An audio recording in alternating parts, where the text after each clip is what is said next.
Ces gens-là, ils n'ont pas de famille. Je me permets d'être leur famille.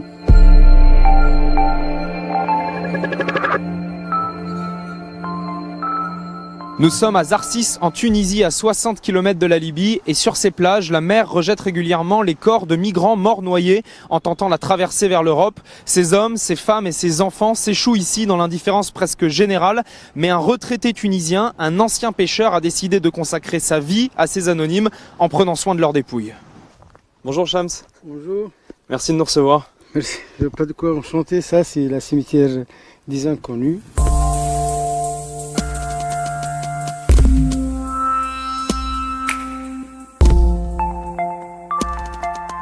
C'est vous qui faites tout ici. Vous enterrez les corps, vous entretenez le cimetière. C'est moi que je fais tout. Avec le garde maritime, on récupère sur la plage les corps. Et après, on va essayer avoir l'autorisation du procureur, l'autorisation d'enterrement. Qui sont les gens qui sont enterrés ici dans ce cimetière? Ce sont tous des subsahariens, non identifiés. Parfois, tu trouves un demi-femme, un demi-homme, sans tête, sans bras, décomposés. Ces gens-là, ce sont tous qui sont passés par la Libye. Et qui ont pris un bateau pour essayer de rejoindre l'Europe. Ce sont les bateaux de mort. Est-ce que vous avez déjà enterré plusieurs personnes en une seule journée? En 2017, au mois de Ramadan, chaque journée, on a arrivé dans une journée 5 cadavres. Tous les jours? Tous les jours, chaque jour de Ramadan, on enterre. Ça fait maintenant 10 ans que Shamseddine offre des sépultures aux migrants ici. Au total, il en a enterré plus de 400 et ils sont tellement nombreux qu'il a dû construire de nouvelles tombes par-dessus de plus anciennes déjà existantes. Il y a ici une femme, il y a un gosse. On a trouvé ça sur la plage ici. Je me dis peut-être l'enfant c'est son enfant. Quel âge il avait l'enfant, vous pensez? Après le rapport médical, 5 ans. Je me demande parfois qui prend la responsabilité de ce crime-là. Ça, c'est la dernière, elle a presque un mois, 20 journées. C'était qui? C'est une femme, sans tête et sans jambe gauche.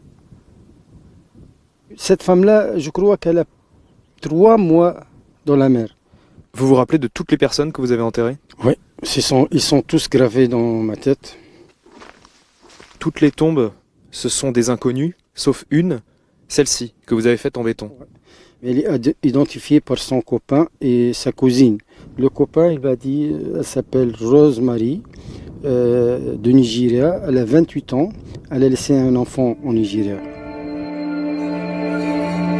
Le cimetière des Inconnus est presque plein, il ne reste que ces 2 tombes de disponibles. Ce terrain prêté par la ville de Zarsis est désormais trop petit. Shamseddine veut acheter lui-même un nouveau terrain pour agrandir le cimetière, mais pour l'instant, il n'en a pas les moyens.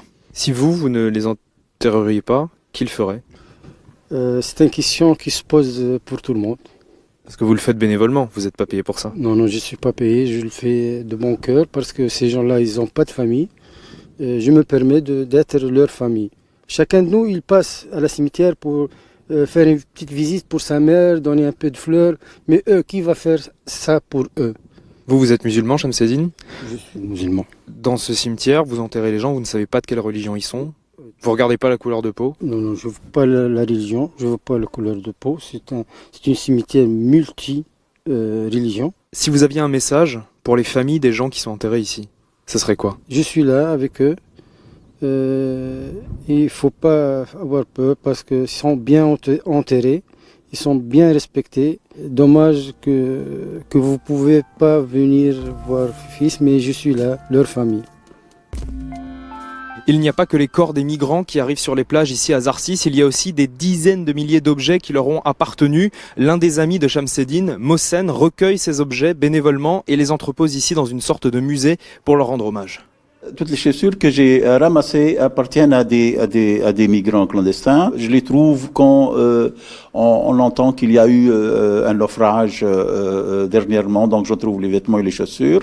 Ça, c'est des chaussures d'enfants que vous avez trouvées sur la plage, c'est ça? Oui, des chaussures d'enfants qui accompagnaient leurs parents. Ce qui me touche aussi, c'est un peu quand je trouve les souliers qui sont un peu rafistolés pour traverser le désert de l'Afrique vers la Libye. C'est pas facile. Donc ces gens-là, ils réparent un peu leurs chaussures dans des conditions très très difficiles. Pour moi, c'est un peu comme une bouteille à la mer, avec un message à lire, à suivre. Vous avez trouvé combien de chaussures? Au total, je crois que c'est presque 6000 chaussures. Et j'ai presque une centaine de gilets ou même plus. On voit quelquefois, ils sont un peu noués et tout, donc c'était les corps qui sont sortis des gilets, quoi.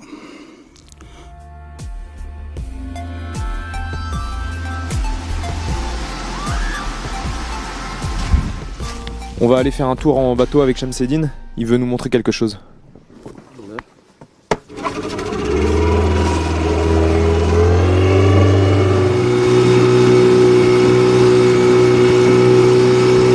Ça, ce sont des bateaux libyens qui sont faits pour l'immigration clandestine.